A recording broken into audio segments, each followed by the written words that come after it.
Hello, friends. Welcome back. I am Jason, and I was reading an article this morning that said Edmonton is the safest city in Canada when the zombie apocalypse finally comes. Now, they based this on all sorts of different variables, if you can, believe however scientific this might be. But they said Edmonton, of all the cities in Canada, is the safest place to be. But before we continue on with this video, please hit the subscribe button. Thumbs up would be very much appreciated. And in the comment section, I want you to tell me what your preferred number one zombie apocalypse weapon would be. I'm leaning towards this really kind of nice, long-handled ball peen hammer right here. Very low maintenance, don't have to keep it sharp, doesn't run out of ammo. As long as you can keep swinging it, it's good to go. Perhaps something a little sturdier than a hickory handle, maybe some sort of composite might be best because you don't want to break it. But man, I tell you what, and it's not going to get stuck in the skulls. You know what I mean? You could crack some skulls of the zombies without having it getting stuck in there and getting lost. You don't want that in the melee chaos. Leave that in the comment section. They based this study, this prediction of the safest city in Canada, based on population density, parks, green spaces, available foods, fuel, gardens, water supplies, the crime rates, total number of firearms in the area, military bases, the proximity to military bases, mobility options, trails, roads, rivers, etc. Now, I think, in my personal opinion, that cities, just in general, are probably not a good place to be when the zombie apocalypse comes. You may disagree, but I am going to explain what I mean. And first of all, I don't think the zombie apocalypse is really going to be a thing. No, I don't think there's going to be brain-eating zombies roaming the cities. I don't think that's going to be a thing. But it is fun to talk about, and what we're talking about is the general idea that when chaos breaks out, when the SHTF happens, being in an urban area, in my opinion, is a really, really bad idea. Now, if we break this down based on population density, that's the first thing that they talked about. Urban areas have a high population density just in general. That's based on their basic definition of an urban area. There's a lot of people there. And for that reason, mo people equals mo problems. And that's a fact, regardless of how you want to look at it. If something crazy goes down, there's going to be a lot of people that are just waiting to do the wrong thing because now they can potentially get away with it. The looting, the violence, the attacks upon the weaker of our populations, those things are going to happen, unfortunately. And the closer you are to an urban city center, even if it is the safest one, it's still going to be a hazardous place to be if real chaos breaks out. Parks and green spaces. Yeah, I mean, how much of the place that you're in is been completely leveled? Are there any trees left? Are there parks? Are there spaces where people can kind of spread out a little bit? Yeah, I mean, obviously, and I think that goes hand in hand with population density. As the population increases, the green spaces, the amount of undeveloped space tends to decrease. I mean, look at New York City. The only green space pretty much is Central Park. That's pretty much it for the most part. You can let me know in the comment section if you are an urbanite in New York, if there's more to be had than just that. But that's pretty much it unless you head out into the ocean. And that is a cool thing, actually. Even in really, really urban areas, like I used to work in the San Diego area in Coronado, and it was a cool feeling being out on the ocean, because I used to surf a lot and paddleboard and stuff out in the ocean. And when I'd be out on that ocean and the waves are just lapping around you, you can look off into the distance, into the Pacific Ocean, and for thousands of miles, there is nothing. No one and nothing.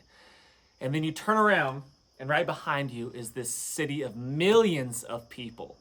And that's kind of a cool feeling, that dividing line between civilization and complete vast wilderness. Pretty cool. Anywho, Parks and green space. Food, fuel, gardens, water supplies, all of those things have to be considered because if you've got a lot of people, resources are going to be at a premium, especially during difficult times when there's no resupply. Cities are not producers of food. They don't produce food, generally speaking. Yeah, you got some tiny little gardens here, backyard gardens and rooftop gardens and stuff like that. But of any significant supply, I mean, it's just not a thing. You can't produce that much food for that many people in the same place. It doesn't really work out. The math doesn't work out. So when times get tough and supply chains potentially get shut down for whatever reason because of zombies, those people are going to be in desperate need of the water and the food and all the other commodities that we use on a daily basis. The toilet paper, right? And then those city areas, those urban areas, regardless of the city, it's going to be tough, and you're going to have the looting and the rushes for the bread and the milk and stuff when people see hard times coming their way, whether it be from a storm or whatever. Crime rates. Yeah, I mean, that's a good one. I mean, that's something to be considered. If you're going to move to a city and you want to be a city dweller, yeah, pick one that has a lower crime rate. I mean, those statistics can be skewed to the left or right, obviously. I mean, I don't know, can you believe what the crime rates actually are? Who knows? But yeah, if you could pick a location with significantly lower crime rates, then potentially those crime rates will be relatively low when those zombies start coming your way as well. Relatively low. Crime rates are definitely going to increase during times of chaos, of course, but it might stay relatively low as compared to other urban areas. If you pick a city like, I don't know, Los Angeles or Chicago or Atlanta or something like that with relatively high crime rates to start with, it's not going to get better. Total number of firearms. I don't know if that's a good statistic, good number to correlate safety. More guns does not necessarily equal more crime, more problems. It doesn't equal that, actually.